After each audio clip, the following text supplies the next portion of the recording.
Hi, everybody. How we doing out there? Kim, what time is it? It's 4:20, Marcia. It As is you can indeed. see, we had a donation, a clock, a better looking clock than our notebook paper. So we hope you like it. So we've been concerting 420 style the last few days. We had the privilege of going up to see Brian Setzer at the Hollywood Bowl, which was amazing. It was a wonderful afternoon. This one knows how to have a good time and picnic at the bowl. It was such a treat. So go ahead and share with our fans, our friends, the Hollywood Bowl experience. We had a blast. It was the 25th anniversary of the Brian Setzer Orchestra. Those who know me know that Brian Setzer is my man. I love his musicianship. His guitar playing is amazing, and I've loved him forever. So I've followed him for quite some time, and it was the 25th anniversary of his orchestra, his big band at the Hollywood Bowl. And for those who live in Southern California and attend events at the Hollywood Bowl, let me make this suggestion. Parking is already, I think, $30. Go ahead and pay $50 and go to the valet. Okay, that's behind the shell of the bowl. There's two picnic areas back there, picnic area number 3 and 4. They both have, I think, 6 tables. Anyway, if you go early, you can hang out and watch the goings on as the show is being put together for the evening. We got there about 4:30, I'm thinking. But anyway, yeah. So that's my suggestion. Go enjoy the serenity of the environment that it provides you. Just you're out there in the hills. It's really cool. Yeah, it's just definitely. really cool. It was so beautiful, absolutely beautiful. And what I wanted to mention was that at the break, the concert was fabulous, of course. But at the break of the concert, we went to go enjoy our 420 experience, and we asked one of the security guards, "Where is the cannabis smoking area?" And he actually pointed over there. He did. So we were able to enjoy our, smoking our joint and hanging out with friends without feeling as though we had to hide, as if we were like about to put tourniquets around our arms or something.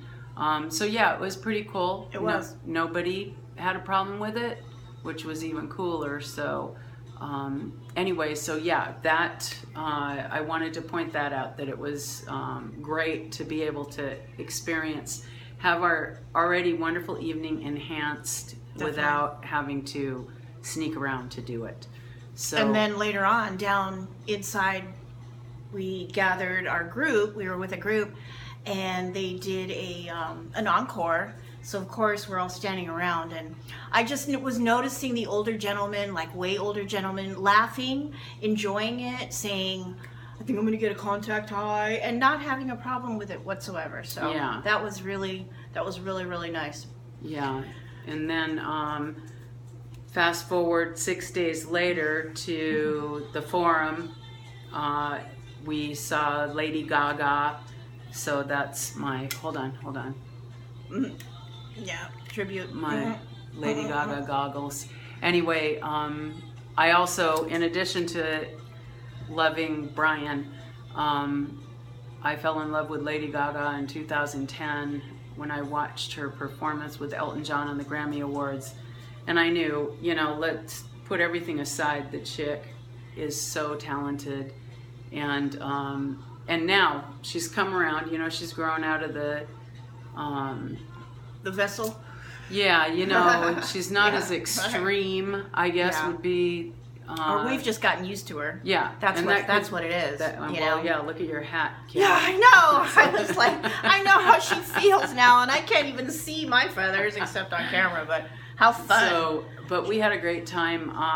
But what happened in regards to a 420 experience at the Lady Gaga concert, I had brought backpack with unicorns and rainbows on it, and it had treats in it, and of course 420 treats. And when we got to the gate, we were told I couldn't bring a backpack in, which was a big drag. Had to turn around, go back to the car, and swap it out for my purse, which is probably twice as big as the backpack, which made no sense to me. But anyway, when I transferred the backpack, swapped it out, I forgot to swap out the 420 stuff. So anyway, we got into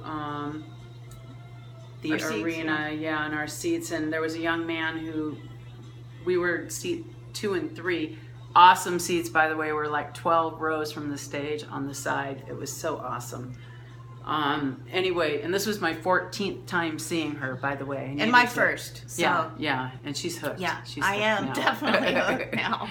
Definitely. But anyway, I was bummed at first, about not forgetting to bring my vape or my joint or whatever I had. But anyway, this young man next to us, just out of the blue, said, "Do you vape? Would you like to join me outside?" So yeah, we went out, and it was wonderful. It was such a social, experience. And of course, we get out there, and there's tons of people out there doing the same thing. And it seems that vapes are the choice on the go, for a concert. So we hung out with him for about 10 minutes. A friend of his came and joined us as well. And they shared with us. It was really, really nice, and again, it enhanced the show. Already Definitely fabulous, amazing, so amazing show. Yeah, it really was absolutely amazing. So completely. That's what we've been doing. So that's why you haven't seen us, because we've been, social butterflies, busy out and running about, around. Yeah. So anyway, we're back to do. We've got that report in on all the fun we've been having. So we wanted to do a little bit of the next issue that we wanted to touch on was the 420. How 420, the expression 420, because we say it all the time, and it's our reference to that, and it seems to be the accepted, code, definitely code in, in our crowd, our circle. Code.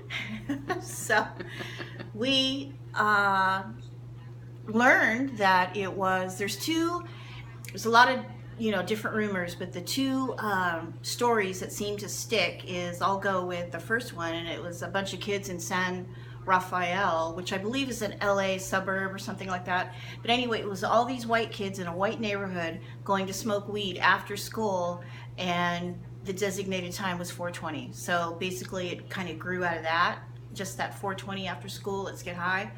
To the second most famous one is you. Grateful Dead. Yes, that the Deadheads actually. The Deadheads. We can thank the 60s Jerry counter Garcia culture. For it was the code word, or the code Let's Get for High. Let's Get High amongst the Deadheads. The Deadheads that traveled all over the country. Then it went viral. And also when I think it wasn't a proposition, but when the legislative 420 came out, it was somebody knew about the 420, and what it was how to handle the Prop 215. I do remember that. And the 420 was favored by somebody who knew that code, either smoked or whoever it was, but there was no other reason than just a person put that 420 on it. So that's another kind of SB 420. Super interesting thing. So anyway, so 420. Definitely 420. Everybody can say that. That's people friendly 420. But you know what? We're finding we can say marijuana in public now, and it's not something we need to But we were at the out in public, and we were talking about something regarding weed, and just because I'm so conditioned to hide it or whatever in the parking lot, I whisper. I said out loud like what I was talking about, but I whispered the word weed. It's like, she's like, you don't have to do that anymore. I'm like, you're right, I don't. Speak freely. Yes. Talk about it. So anyway, we have a little bit of more demystifying that we wanted to share with you. And as I look up things about how the chronological order of the